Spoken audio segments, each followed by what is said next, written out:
Talks. I'm Jill Malandrino, Global Markets Reporter at Nasdaq. Joining us for this segment, we have Eric McArdle, Vice President of Advisor Solutions at Simplify, to discuss a case study that Simplify recently put out on tail risk in passive investing and why striking a balance between participation and protection is paramount. Eric, it's great to have you back.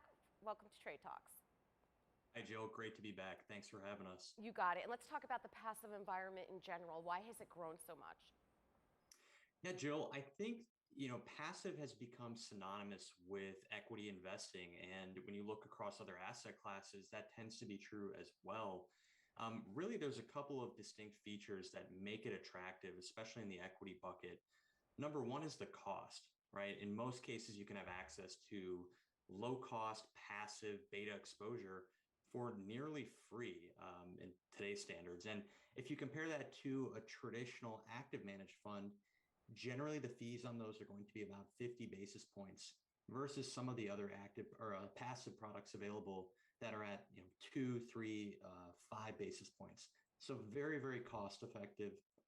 Additionally, there's a performance element to this. And over time, research has shown that those who are picking stocks generally tend to underperform. And in fact, we've only seen about 20% of the actively managed funds out there in the fund universe outperform the S&P 500 benchmark over the last decade. So those are two really obvious points, but there's also been an increased pressure from a couple of different angles. One, you've got regulatory pressure, the drive toward lower fees, which I mentioned before, but also the adoption of things like target date funds in retirement plans, defined contribution plans. These are where regulators are pushing and trying to nudge investors to move their assets, and they've been very successful so far. Additionally, in the advisory landscape, there's an enormous amount of career risk from deviating from the benchmark, right? For the points I mentioned earlier. So I think it's really just become, again, synonymous with U.S. equity exposure at this point. Eric, overall, how have passive strategies played out in terms of scalability and the impact to advisors? So I think, again, they're coming in to advisor portfolios in a very interchangeable manner. And if we're able to show figure one, this is a really interesting trend. And this might not be a surprise to some of our listeners, but over the past decade plus, we've seen a significant amount of flows move into passive investments from their active investment counterparts. And it's almost a 1-to-1 ratio. And so you've had investors and you've had advisors moving into these very low cost solutions and doing so generally with great success, right? If you're able to follow the herd and keep up with that benchmark performance, it's generally been a very positive outcome for investors. That said, there are some ramifications for that, and we're just starting to kind of realize that in markets now, as you start to get this concentration of investors chasing the same 500 stocks.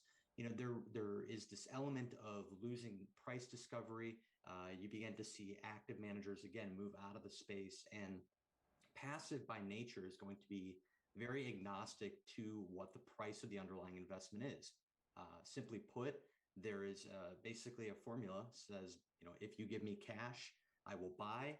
If you need to sell, I'm going to sell at whatever price. And so there are some risks that come with that, and there's some features in the market that I think are worth pointing out as a result of this increased pattern of flows. Passive flows have increased in taking money from actively managed counterparts. What ramifications has this had on markets? So, again, as you've got this concentrated herd mentality in a sense, what we've seen over the last decade or so is equity valuations continue to march to new all-time highs. And they happen kind of in the face of bewilderment, right? We look at these markets, we continuously question their viability. Everyone is feeling like we're in some kind of bubble. And so really, in our view, we think that this is just an exacerbation of the flows, a continuation of the momentum trade. And it creates this setup where you have to dance while the music is playing, right? It's very, very challenging for investors. Unfortunately, again, you've got to be very close to the benchmark. And we often see investors using passive-like strategies. So even things like ESG, other actively managed solutions that are very close to the passive benchmark, just to try and keep up. And as that continues, Jill, there are really some risks that come to mind and fragility in the event of, say, a liquidity crisis or what we saw last March during the COVID sell-off. And so I think it's just very important for investors to be aware of, okay, this is the game we're playing. We have to be very conscious of this, but at the same time, we have to take some precautions and be aware of the underlying market structure. And Eric, if we know we need to remain invested but protected, what's the solution? How do you strike that balance? So with this fragility that I speak of, and kind of in the face of, again, strong momentum, right? It's very hard to beat the benchmark. It's an enormous risk to deviate from that.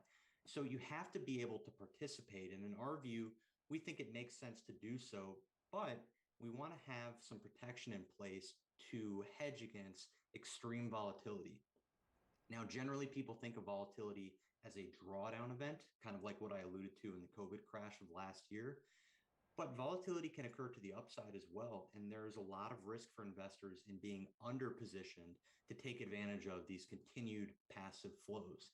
And so our view as a firm, if we were to look at figure five, and I know we've hopped over a couple of figures here, but in figure five, we show that strategies that have sold options, and basically those are strategies that assume the market is not going to move very much, have underperformed in recent years. And so our view is we take the other side of that trade. We prefer to be a buyer of options, doing so in a managed overlay that provides tail benefits during extreme market drawdowns or extreme market melt-ups. All right, Eric, we appreciate the insight as always. Thanks for joining us on Trade Talks. I'm Jill Malandrino, Global Markets Reporter at Nasdaq.